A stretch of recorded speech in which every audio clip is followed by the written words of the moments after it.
Paz do Senhor, queridos e amados irmãos. Quero deixar uma palavra de Deus para você, falando da sabedoria de Deus, ela está oculta em mistérios, tá? Então, a sabedoria de Deus, ela se manifesta em mistérios, ela se revela em mistérios. Então, 2 Coríntios 2, ela vai nos informar isso aí, não é? Ela vai falar nesse texto aqui, ó. Deixa eu mostrar para você entender. Que Deus abençoe o teu dia, que o Espírito de Deus venha consolar a tua casa e a tua família. É o 7, né? Diz assim, ó, de maneira que, pelo o contrário, espera aí, deixa eu dar uma olhada aqui.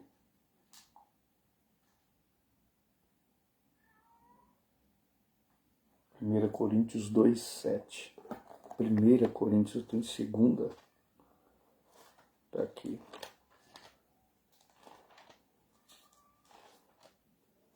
Aqui. 2:7 diz assim, ó.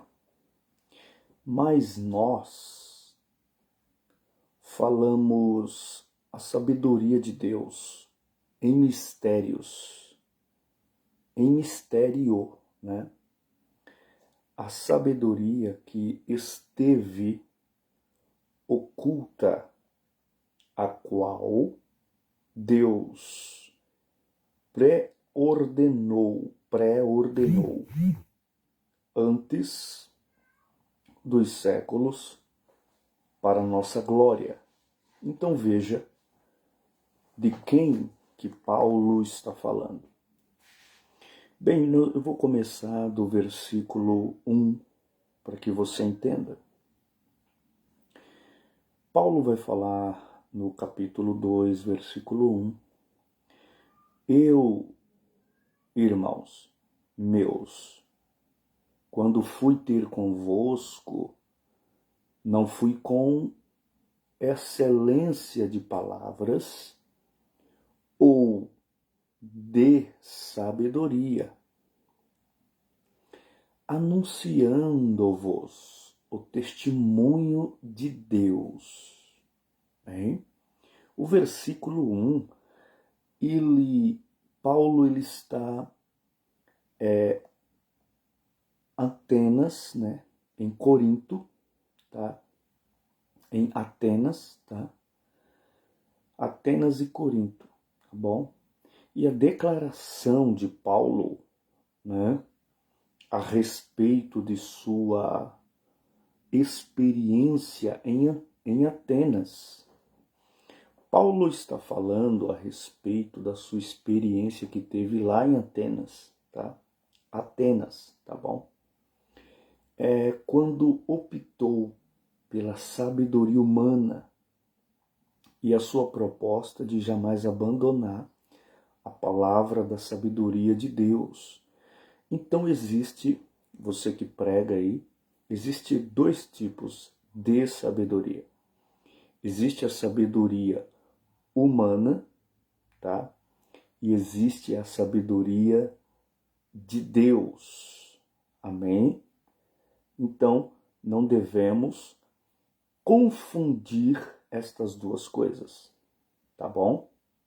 Então, o versículo 2 diz assim: porque propus a mim mesmo nada saber,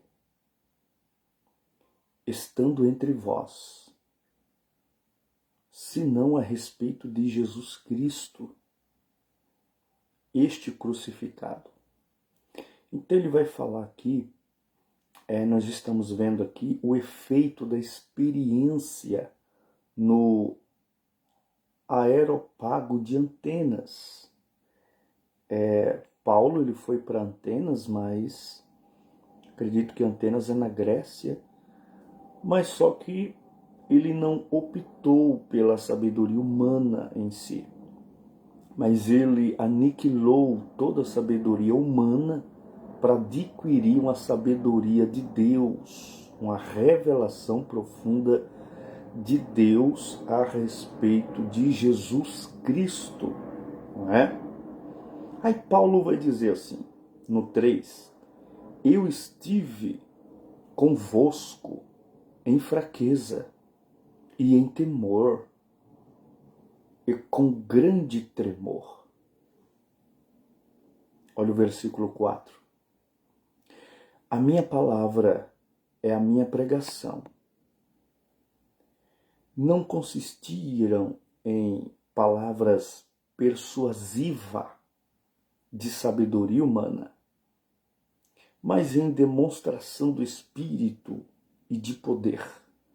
Então Paulo, ele prezou muito a vazão, né? Não pela palavra persuasiva, né? De sabedoria humana. Um exemplo, sabendo o que está acontecendo e jogando aquelas palavras para poder trazer o povo para si. Entendeu? É o que acontece hoje. Paulo não faz isso. Paulo ele fez uma demonstração do Espírito Santo e poder, que é totalmente diferente. Porque quem tem Espírito Santo, ele não usa rede social para saber da sua vida e para poder pregar na igreja. Quem tem o Espírito Santo, ele não pergunta da vida de fulano de Beltrano para depois revelar. Quem tem o Espírito Santo, ele não depende do que falam para que ele pegue aquilo e use como base para uma pregação, para um louvor ou para uma revelação ou profecia. Quem tem o Espírito Santo não depende de palavras persuasivas humanas, né? E quem tem o Espírito Santo, ele não sabe o que está acontecendo, mas Deus revela. Ele não procura saber o que está acontecendo, mas Deus revela. Então quem tem o Espírito Santo, ele sabe mais do que a rede social apresenta, ou do que andam falando por aí, ele já sabe antes, porque ele tem o Espírito Santo de Deus. Amém? É mais gostoso o Espírito Santo revelar a sua vida naquilo que nem mesmo você pôs na rede social ou falou para alguém. Aí é Deus.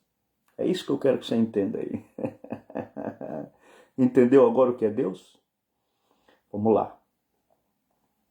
Bem, nós estamos falando então a respeito da sabedoria de Deus, né? Paulo, né? Aos Coríntios, né? A igreja de Corinto, tá? Vamos falar aqui a respeito do versículo 5 agora.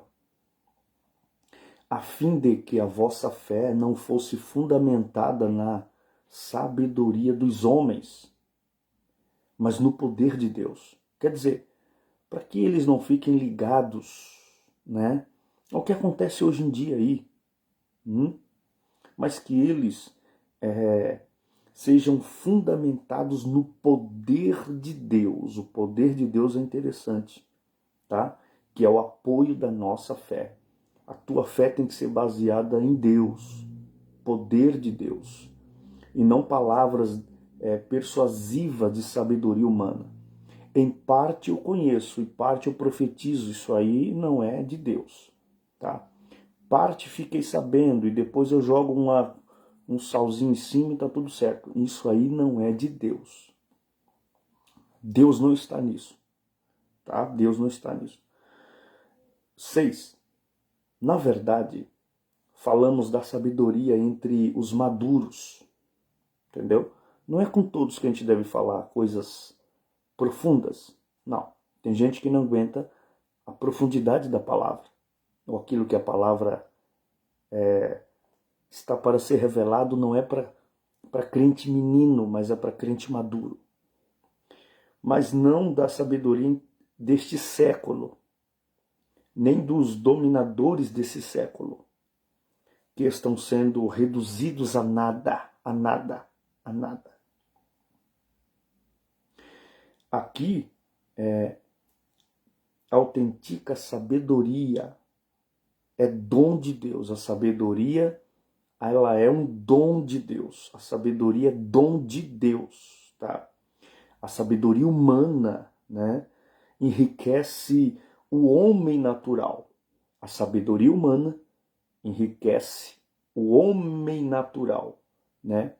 E o Espírito de Deus, ele enriquece o homem espiritual. Então vamos lá. A sabedoria humana enriquece o homem natural, mas o Espírito de Deus enriquece o homem espiritual, tá bom? Então a nossa fé, ela tem que estar fundamentada, né, no poder de Deus e não na sabedoria humana, tá bom? Sabedoria humana, amém? Que é aquilo que eu te falei. Parte conheço, parte profetizo, parte conheço, parte eu prego, parte eu conheço, parte eu revelo. Então isso seria uma sabedoria humana, amém? Uma sabedoria humana. Um exemplo, o meu fundamento é saber o que está acontecendo para depois profetizar e fazer alguma coisa. Não, isso é sabedoria, eu estou usando sabedoria humana. O que Deus ele está usando Paulo em Corinto, né, é o poder de Deus. Poder de Deus, amém? Paulo não sabe de nada, mas Deus vai revelar. Paulo não sabe de nada, mas vai pregar. Paulo não sabe de nada, mas Deus está usando ele em profecia.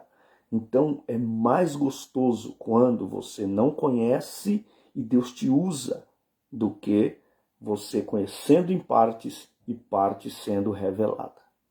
Amém? É forte, né? Mas fazer o quê? Então, vamos lá. Vamos no 7, que é onde eu quero finalizar. 1 Coríntios 2,7. Mas nós falamos a sabedoria de Deus. Como é a sabedoria de Deus? O texto diz, em mistérios. Opa, vou repetir. Mas nós falamos a sabedoria de Deus em mistérios. A sabedoria que esteve oculta, a qual Deus pré-ordenou antes dos séculos para nossa glória, para a sua glória. Ué, mas nós temos glória? Temos. Quem é esta sabedoria? Vamos lá? O Cristo, o mistério escondido. Só aí, irmão, já dá para, nem precisava mais, né? Quem é a sabedoria de Deus em mistério? Cristo. Cristo é a sabedoria de Deus que foi revelada. Amém? Foi revelado. Estava escondido no seio do Pai. E por que ninguém viu? Porque o Pai é uma luz e ninguém consegue atravessar com o seu olhar essa luz. Estou falando isso no céu, amém? Estou falando isso do trono, tá bom? Então não tinha como ver o Filho dentro do Pai, no seio do Pai, amém? Nem os anjos viam. É por isso que quando Jesus subiu, quem é este, o Rei da Glória? Quem é este, o Rei da Glória? Então nem eles mesmos conheciam, né? O Lúcifer, né? O anjo de luz lá, tudo, aquela coisa. Ele também não sabia. Por isso que na terra ele sempre perguntou, quem é este? Se tu és filho de Deus, transforma essas pedras em pães. Então nem mesmo ele sabia esse mistério. O mistério foi revelado. Que mistério foi esse? O mistério da semente da mulher essa te ferirá a cabeça. Lá em Gênesis. Que mistério foi esse? Muito simples. Isaías vai profetizar. Uma virgem dará à luz um filho, e o nome dele será Emanuel, Deus conosco. Então, foi um preparativo para que esse mistério fosse-nos revelado. E Cristo é a sabedoria de Deus. Vou repetir, encerrando esse vídeo. Cristo é a sabedoria de Deus. Então, se você quer ter sabedoria de verdade, aceite a Jesus, se você não aceitou ainda. Se você quer ter sabedoria de verdade, pegue os teus joelhos, gruda ele no chão e só levanta quando Deus estiver contigo. Então Cristo é a sabedoria. Amém? O 8. O qual nenhum dos dominadores deste século conheceu, porque se tivesse conhecido, nunca teriam crucificado o Senhor da glória. Amém? Então quem é a sabedoria de Deus? Está no versículo 8 de 1 Coríntios 2. A paz do Senhor, pastor Netinho, estou com saudade do Senhor. Deus abençoe a sua vida, tua esposa, tua casa e a tua família, meu irmão. O Senhor mora no meu coração, tá bom? Já faz parte. Amém? Deus te abençoe. Então, meus amados, está aqui, versículo 8. Cristo é a sabedoria de Deus. Deus abençoe. Tenha uma ótima terça-feira. Que a paz do Senhor Jesus esteja com todos.